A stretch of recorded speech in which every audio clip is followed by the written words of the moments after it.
प्यारे बच्चों, सुप्रभात। ऑनलाइन क्लास में आप सभी का स्वागत है। मैं हरिश्चंद्र सिंह, कक्षा 9, विषय विज्ञान, अध्याय परमाणु की संरचना को अध्ययन कराने के लिए द्वितीय कक्षा में उपस्थित हूँ। इस अध्याय को अध्ययन कराने के लिए इससे पूर्व हमने इस प्रथम कक्षा में परमाणु की अवधारणा, परमाणु के कण तथा परमाणु संरचना एवं थॉम्सन के परमाणु मॉडल की व्याख्या की थी। बिंदुवार उसी के क्रम में हमने आपसे कुछ स्वाध्याय करने के लिए भी कहा था। रदरफोर्ड के परमाणु मॉडल, नील्स बोर के परमाणु मॉडल इत्यादि बिंदुओं पर हमने आपसे कहा था कि आप इन बिंदुओं का स्वाध्याय करके आएंगे। आशा करता हूं आपने स्वाध्याय किया हुआ होगा। उसी के क्रम में आज हमने यह शिक्षण बिंदु लिए हैं जो निम्न है। रदरफोर्ड का परमाणु मॉडल। रदरफोर्ड का परमाणु मॉडल क्या है उसके विषय में हम जानेंगे। नंबर 2, रदरफोर्ड के परमाणु मॉडल की कमियां। जो उन्होंने परमाणु मॉडल बनाया उसमें क्या कमियां रह गई उसको यहाँ अध्ययन करेंगे। बोर का परमाणुक मॉडल। बोर का परमाणुक मॉडल क्या है उसको जानेंगे, उसके बारे में जानेंगे। नंबर 4, विभिन्न कक्षाओं में इलेक्ट्रॉनों का वितरण किस प्रकार से होता है, इसके अंतर्गत उसका हम अध्ययन आपको कराएंगे। हम प्रथम शिक्षण बिंदु रदरफोर्ड का परमाणु मॉडल। रदरफोर्ड का परमाणु मॉडल। रदरफोर्ड ने परमाणु संरचना के बारे में, परमाणु संरचना के ज्ञान को आगे बढ़ाते हुए एक परमाणु मॉडल प्रस्तुत किया। उन्हीं के नाम से इस मॉडल को रदरफोर्ड का परमाणु मॉडल कहा गया। उनका पूरा नाम अर्नेस्ट रदरफोर्ड था। अर्नेस्ट रदरफोर्ड था। रदरफोर्ड ये जानना चाहते थे कि परमाणु में इलेक्ट्रॉन किस तरह से व्यवस्थित होते हैं। इस ज्ञान को आगे बढ़ाने के लिए उन्होंने एक परमाणु मॉडल प्रस्तुत किया जिसमें उन्होंने एक सोने की पतली चादर जिसकी मोटाई लगभग 0.0004 सेंटीमीटर होती, लगभग सोने की चादर को पतला लिया और उसकी मोटाई लगभग 0.0004 सेंटीमीटर की, अर्थात बहुत पतली चादर को लिया, क्योंकि परमाणु बहुत सूक्ष्म होते हैं, उन पर बमबारी करना आसान नहीं होता है। इसलिए उन्होंने इस चादर को लिया और इस चादर को लेकर उन्होंने अल्फा कणों की उनके ऊपर बमबारी की, बौछार की। अब देखिए यहाँ पे अल्फा कण क्या होते हैं। अल्फा कण वे कण हैं जो द्विआवेशित हीलियम कण होते हैं। द्विआवेशित हीलियम कण होते हैं, अतः अल्फा कण धनावेशित होते हैं। ये कैसे कण होते हैं?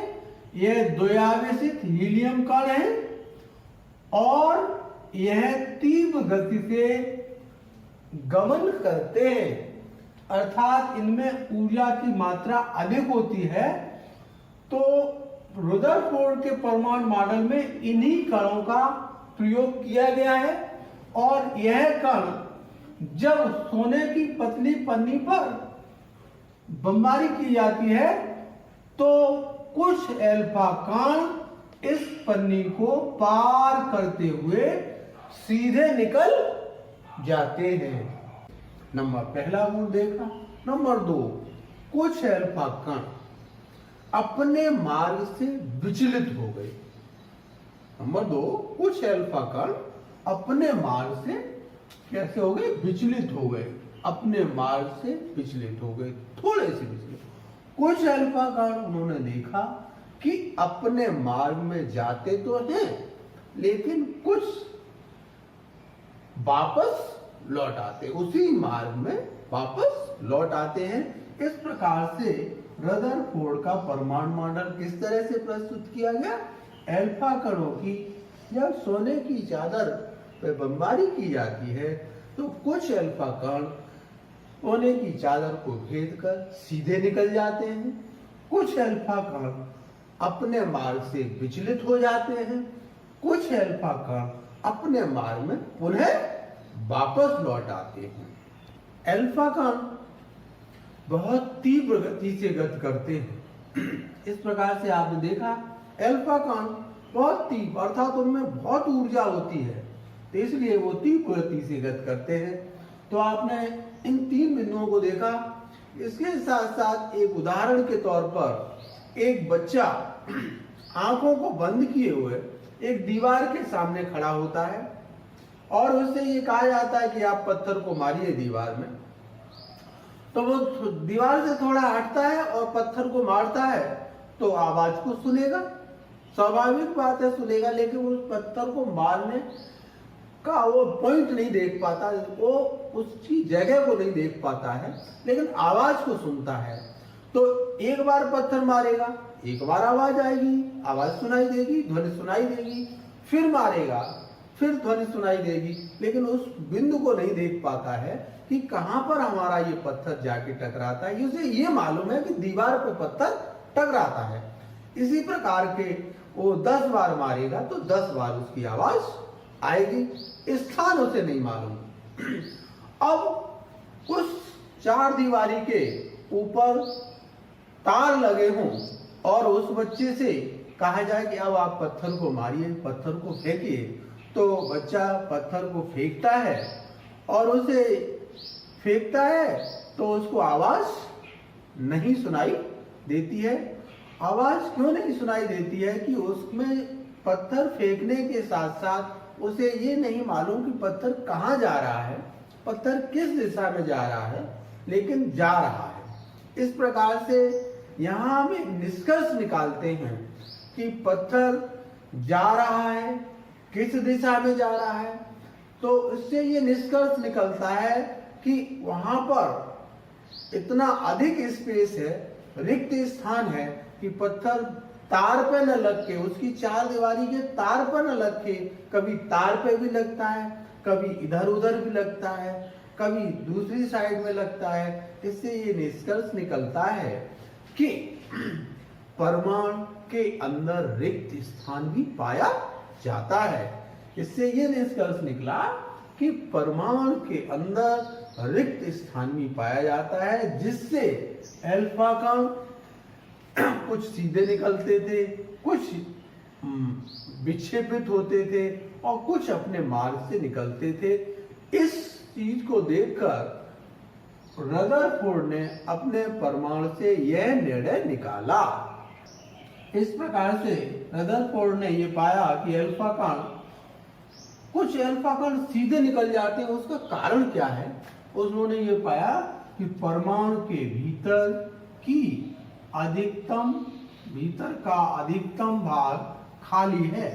परमाणु के भीतर का अधिकतर भाग खाली है, इसीलिए तो बालक फेंकता था और पत्थर बाहर निकल जाता था। 4 दीवारी में जो तार लगे थे वो पत्थर क्या करते थे, बाहर निकल जाते थे। क्यों निकल जाते थे?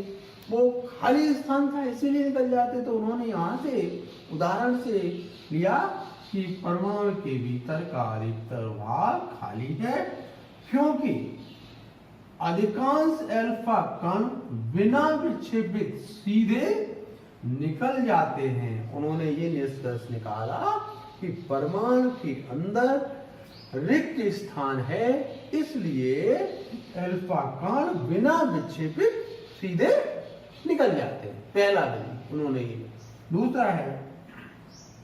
दूसरा हमने बताया था कुछ अल्फा कण विक्षेपित हो जाते हैं, अपने मार्ग से थोड़ा अलग हो जाते हैं। उन्होंने इससे बहुत कम ऐसे अल्फा कण बहुत कम है जो क्या अपने मार्ग से विक्षेपित होते हैं। उनकी संख्या कैसी है? कम है। क्यों होते हैं? परमाणु में धन आवेशित भाग बहुत कम होता है। परमाणु में धन आवेशित भाग बहुत कम होता है, अर्थात वो बहुत कम मात्रा में पाया जाता है, इसलिए कुछ अल्फा कण ही अपने मार्ग से विक्षेपित हो जाते हैं, दूर हट जाते हैं। नंबर तीसरा था कि अल्फा कण पन्नी पर टकराते हैं और टकराने के बाद उसी दिशा में, अर्थात उसी दिशा में लौटते हैं तो कितने अंश का कोण बनेगा? तो उस दिशा में जब उसी मार्ग पर जब लौट आएंगे तो 180 अंश का कोण बनाते हुए वापस आएंगे। तो इसको रदरफोर्ड ने कैसे समझा? बहुत कम अल्फा कण 180 अंश पर विक्षेपित हुए, बहुत कम। इससे यह ज्ञात होता है कि सोने के परमाणु का पूर्ण धन आवेशित भाग, पूर्ण धन आवेशित भाग द्रव्यमान परमाणु के भीतर, परमाणु के कहां? उसके भीतर निहित रहता है, आयतन में सीमित होता है, उसके अंदर। अच्छा, परमाणु का केंद्र पे जो आवेश होता है वो धनात्मक होता है, धनात्मक आवेश होता है, और इसे क्या कहते हैं? इसे कहते हैं नाभिक कहते हैं। क्या? नाभिक कहते हैं। परमाणु का समस्त द्रव्यमान उसके केंद्र में नियुक्त रहता है। इस आवेश को धनावेश कहते हैं और इसको क्या कहते हैं? नाभिक कहते हैं। नाभिक के अंदर इस प्रकार से होता है, इस प्रकार से ये होता है, ये नाभिक है। इसमें आवेश कैसा? धन आवेश होता है और इसको क्या कहते हैं? नाभिक कहते हैं। इस प्रकार से रदरफोर्ड ने एक नाभिकीय परमाणु मॉडल प्रस्तुत किया। उसमें उन्होंने कुछ बिंदुओं के द्वारा दर्शाया, बताया। उन्होंने कहा कि परमाणु का केंद्र धनावेशित होता है, इसे नाभिक कहते हैं। उन्होंने जो नाभिकीय परमाणु की संरचना के बारे में मॉडल प्रस्तुत किया, उन्होंने कहा परमाणु का केंद्र धनावेशित होता है, इसे नाभिक कहते हैं। परमाणु का संपूर्ण द्रव्यमान नाभिक में उपस्थित होता है। परमाणु का पूरा द्रव्यमान कहां पे उपस्थित बताया? नाभिक में उपस्थित बताया। इन्होंने पहला बिंदु ये रखा मॉडल का। दूसरा बिंदु ये बताया कि इलेक्ट्रॉन नाभिक के चारों ओर, इलेक्ट्रॉन नाभिक यदि ये है, इलेक्ट्रॉन ये इस प्रकार से गति करते हैं, इस प्रकार से। इलेक्ट्रॉन नाभिक के चारों ओर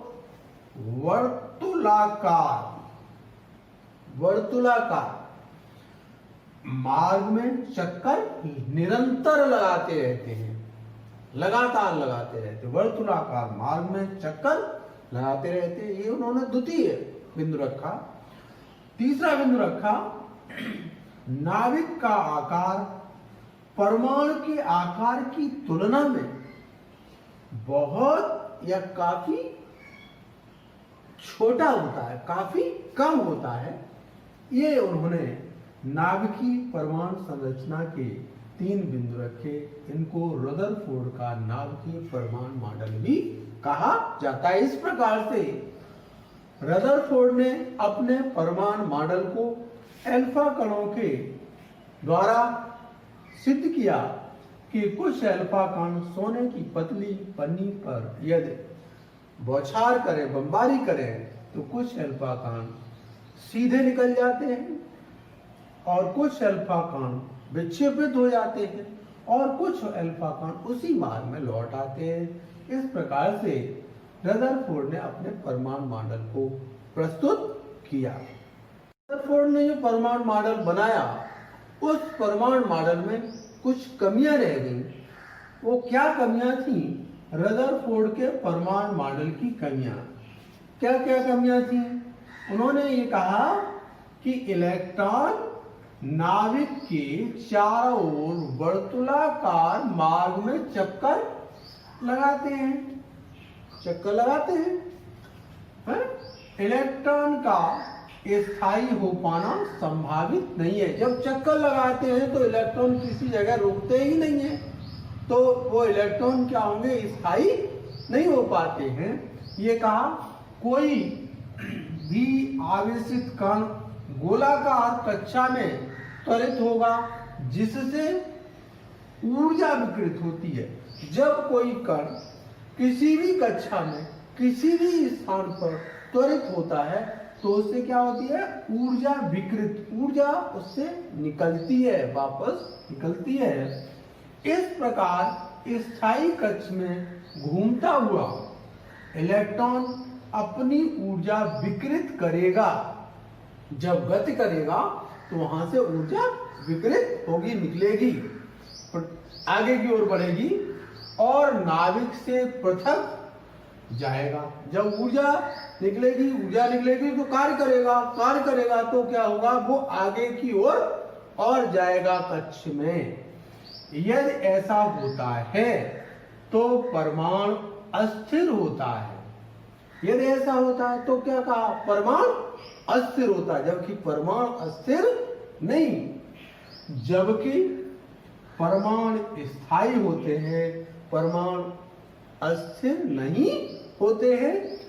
ये रदरफोर्ड के परमाणु मॉडल में ये निम्न बिंदुओं के द्वारा कमियों को प्रदर्शित किया गया है। नील्स बोर का परमाणु मॉडल नंबर 3। नील्स बोर का परमाणु मॉडल, ये रदरफोर्ड के परमाणु मॉडल में कुछ कमियां रह गई। उन कमियों को दूर करने के लिए बोर का परमाणु मॉडल प्रस्तुत किया गया। बोर ने अपने परमाणु मॉडल में रदरफोर्ड की कमियों को दूर करने की कोशिश की और परमाणु संरचना को बताने की कोशिश की। बोर का परमाणु मॉडल इलेक्ट्रॉन केवल कुछ निश्चित कक्षाओं में ही गति करते। बोर ने ये बताया अपने परमाणु मॉडल के माध्यम से कि इलेक्ट्रॉन केवल कुछ निश्चित कक्षाओं में ही चक्कर लगा सकते हैं। पहला पॉइंट दिया, जिन्हें इलेक्ट्रॉन विविक्त कक्षा कहते हैं। क्या बताया, याद भी करें, इलेक्ट्रॉन केवल कुछ निश्चित कक्षाओं में ही चक्कर लगा सकते हैं। कैसे लगाते हैं, गोलाकार मार्ग में चक्कर लगाते हैं, जिन्हें इलेक्ट्रॉन विविक्त कक्षा, उन्हीं के नाम से उस कक्षा को रखा गया, इलेक्ट्रॉन विविक्त कक्षा रखा गया। ये बोर ने नंबर 1 बिंदु दिया। नंबर 2 दिया, जब इलेक्ट्रॉन विविक्त कक्षा में चक्कर लगाते हैं, विविक्त कक्षा इस तरह से चक्कर लगाते हैं तो उनकी ऊर्जा का विकिरण नहीं होता। उन्होंने कहा जब चक्कर लगाता है तो ऊर्जा का विकिरण नहीं होगा, ऊर्जा नहीं संचयित होगी, नहीं। इन कक्षाओं को ऊर्जा स्तर कहा। क्या कहा, जिसमें इलेक्ट्रॉन चक्कर लगाते हैं, जिन विविक्त कक्षाओं में चक्कर लगाते हैं, उनको बोर ने उनको ऊर्जा स्तर नाम दिया। अब बोर के अनुसार ऊर्जा स्तर कितने भागों में, ऊर्जा को जिस प्रकार से यहां देखें, ये होता है नाभिक। ये क्या है, नाभिक है। नाभिक के चारों ओर इस प्रकार से ये प्रथम कक्षा हो जाएगी, प्रथम ऊर्जा स्तर हो जाएगा, ये द्वितीय ऊर्जा स्तर हो जाएगा इस तरह से, ये द्वितीय ऊर्जा स्तर, ये तृतीय हो जाएगा,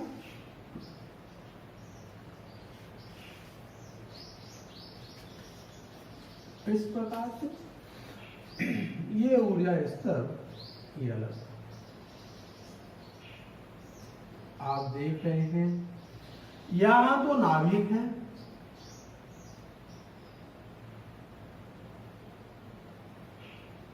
किसी भी परमाणु में नाभिक उसके बीचों बीच में उपस्थित होता है। बोर के अनुसार ये प्रथम कक्षा है, ये प्रथम कक्षा है, ये द्वितीय कक्षा है, ये तृतीय कक्षा है और ये चतुर्थ कक्षा है। बोर ने इस प्रकार नाभिक के चारों ओर ऊर्जा स्तर को बताया। ये प्रथम ऊर्जा स्तर है, ये द्वितीय ऊर्जा स्तर है, ये तृतीय ऊर्जा स्तर है और ये चतुर्थ। उन्होंने इनका नामकरण भी किया। प्रथम ऊर्जा स्तर को के नाम दिया, द्वितीय ऊर्जा स्तर को एल नाम दिया, तीसरी ऊर्जा स्तर को एम नाम दिया और चतुर्थ ऊर्जा स्तर को एन नाम दिया। इस तरह से ये नाम दिए। अब देखिए, ये है के, ये है एल और ये है एम और ये है एन। इस प्रकार से बोर ने विभिन्न प्रकार के ऊर्जा स्तरों को बताया, जिसमें इलेक्ट्रॉन निरंतर गति करते रहते हैं और उनकी विविध कक्षा, और इनका नाम एक और दिया। इन्हीं को प्रथम कक्षा, द्वितीय कक्षा, तृतीय कक्षा और 4 कक्षा।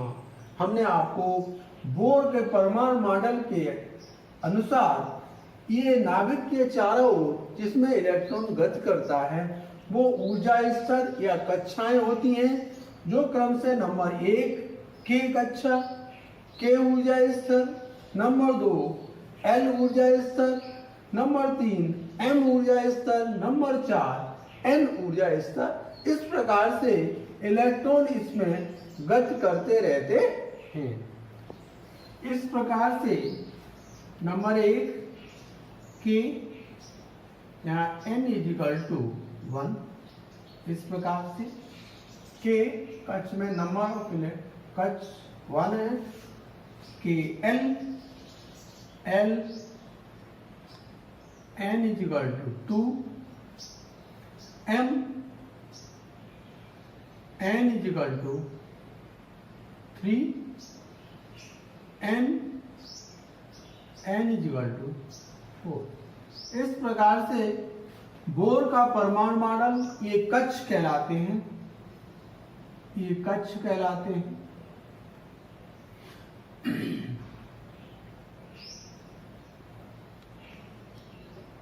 ये कक्ष हैं, प्रथम के एल एम, ये इनकी कक्ष हैं, ये इनके ऊर्जा स्तर हैं। अब इन ऊर्जा स्तरों में इलेक्ट्रॉन गति करते रहते हैं इस प्रकार से। अगले शिक्षण दिन 4 की ओर चलें। विभिन्न कक्षाओं में इलेक्ट्रॉनों का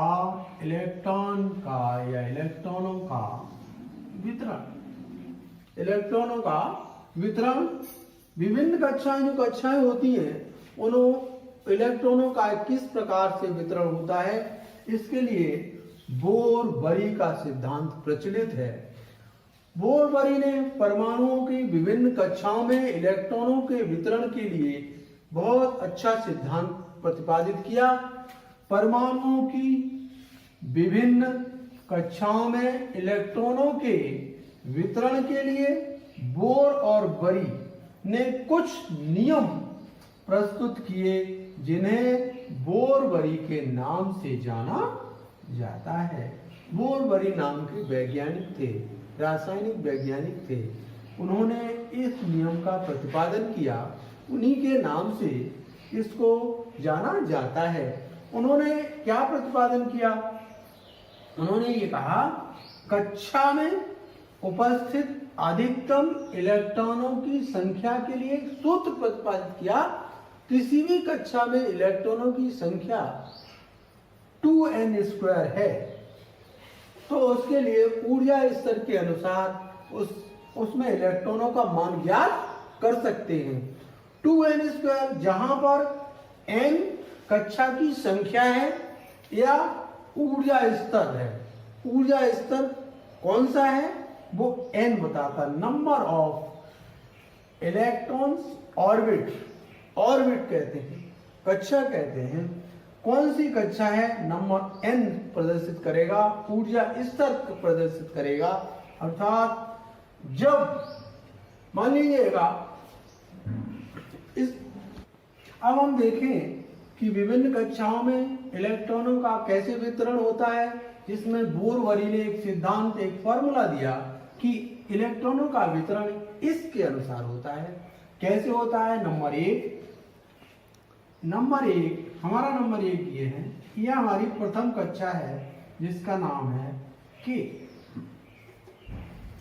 अब देखिए यहां पर रखेंगे 2n प्रथम कक्षा है, एक स्क्वायर करेंगे इजिकल टू 2 × 1 इजिकल टू 2। प्रथम कक्षा में इलेक्ट्रॉनों की संख्या 2 होती है, मैक्सिमम 2, अधिक से अधिक। प्रथम के, ये के कक्षा है, प्रथम कक्षा में अधिकतम इलेक्ट्रॉनों की संख्या 2 प्राप्त होती है। नंबर 2 के, ये है आपका के एल नंबर, यहां से इसको हटा दीजिए। नंबर 2 है एल। एल कक्षा के लिए हम सूत्र का उपयोग करेंगे 2, और कक्षा का स्तर क्या है, 2 है, दूसरी कक्षा है इसलिए 2 रखेंगे। तो यहाँ इजिकल टू स्क्वायर करेंगे 2 × 4 इजिकल टू 8। द्वितीय कक्षा में इलेक्ट्रॉनों की संख्या 8 होगी, प्रथम में 2, द्वितीय कक्षा में इलेक्ट्रॉनों की संख्या 8। इसी प्रकार से तृतीय कक्षा को देखें, सूत्र में 2 × 3 number of electrons, number of स्तर तृतीय है। तृतीय कक्षा कौन सी है, ये है आपकी KLM। M में कितने इलेक्ट्रॉन होंगे, देखें यहाँ पे 2 × 9 इजिकल टू 18। इस कक्षा में 18 इलेक्ट्रॉन्स गत करेंगे। नंबर 4, ऊर्जा के 4 स्तर दिए हैं, ऊर्जा के 4 n, यहाँ पे n के लिए 2 4 का स्क्वायर इजिकल टू, यहाँ देखें 2 4 का स्क्वायर करेंगे 16 आएगा, 16 × 2 इजिकल टू 32। इस प्रकार से बोर-वरी ने इलेक्ट्रॉनों का वितरण चारों कक्षाओं में कर दिया। प्रथम कक्षा में 2 इलेक्ट्रॉन अधिक से अधिक, द्वितीय कक्षा में 8 इलेक्ट्रॉन अधिक से अधिक जिसको L कहते हैं, तृतीय कक्षा जिसको M कहते हैं उसमें अधिक से अधिक इलेक्ट्रॉनों की संख्या 18 उपस्थित होगी, इससे अधिक नहीं हो सकती है। नंबर 4, चतुर्थ कक्षा जिसे N कहते हैं उसमें अधिक से अधिक इलेक्ट्रॉनों की संख्या 32 होती है। इस प्रकार से विभिन्न कक्षाओं में इलेक्ट्रॉनों का वितरण बोर-वरी के अनुसार किया गया है। ये बोर-वरी का परमाणु मॉडल के अनुसार इलेक्ट्रॉनों का वितरण आपको सूत्र के माध्यम से उन्होंने जो सूत्र स्थापित किया 2n², n का अर्थ हमने आपको बताया ऊर्जा का स्तर या ऊर्जा की कक्षों की संख्या। कक्ष 1 है तो n का मान 1 होगा, कक्ष 2 है तो n का मान 2 होगा, कक्ष संख्या 3 है तो n का मान 3 होगा, कक्ष 4 है तो n का मान 4 होगा। अब इसमें कक्ष हमने KLMN, जिसमें नंबर 1 ऊर्जा स्तर, नंबर 2 ऊर्जा स्तर, नंबर 3 ऊर्जा स्तर, नंबर 4 ऊर्जा स्तर हमने प्राप्त किए थे, उन्हीं के अनुसार इनमें इलेक्ट्रॉनों का वितरण किया जाता है। आज गृह कार्य, आज के अध्याय का आज के गृह कार्य है, रदरफोर्ड ने अपने परमाणु मॉडल में किन कणों को चुना। रदरफोर्ड ने जो अपना परमाणु मॉडल बनाया उसमें किन कणों को चुना है उसको लिखना है। प्रश्न नंबर 2, रदरफोर्ड ने सोने की किस प्रकार की चादर को चुना। वो चादर जो ली थी वो कैसी थी उसके बारे में आपको लिखना है। नंबर 3, परमाणु की प्रथम कक्षा में कितने इलेक्ट्रॉन होते हैं, कितने इलेक्ट्रॉन पाए। प्रथम कक्षा में कितने इलेक्ट्रॉन अर्थात कक्षाएं के, एल, एम, एन होती हैं, उसमें के में कितने इलेक्ट्रॉन पाए जाते हैं। प्रश्न नंबर 4, बोर का परमाणु मॉडल क्या है। बोर का जो परमाणु मॉडल दिया उसके बारे में आपको लिखना है। मैं आशा करता हूं कि आप इन प्रश्नों को आसानी से हल कर लेंगे और अगली कक्षा के लिए कुछ बिंदुओं को स्वाध्याय करके आएंगे। जैसे संयोजकता क्या होती है, संयोजकता के बारे में पढ़ के आएंगे। परमाणु क्रमांक, द्रव्यमान संख्या, समस्थानिक, समभारिक, इन बिंदुओं को आप पढ़ के आएंगे, स्वाध्याय करके आएंगे। अगली क्लास में हम आपको इन बिंदुओं पर चर्चा करेंगे। आज की कक्षा का समापन। धन्यवाद।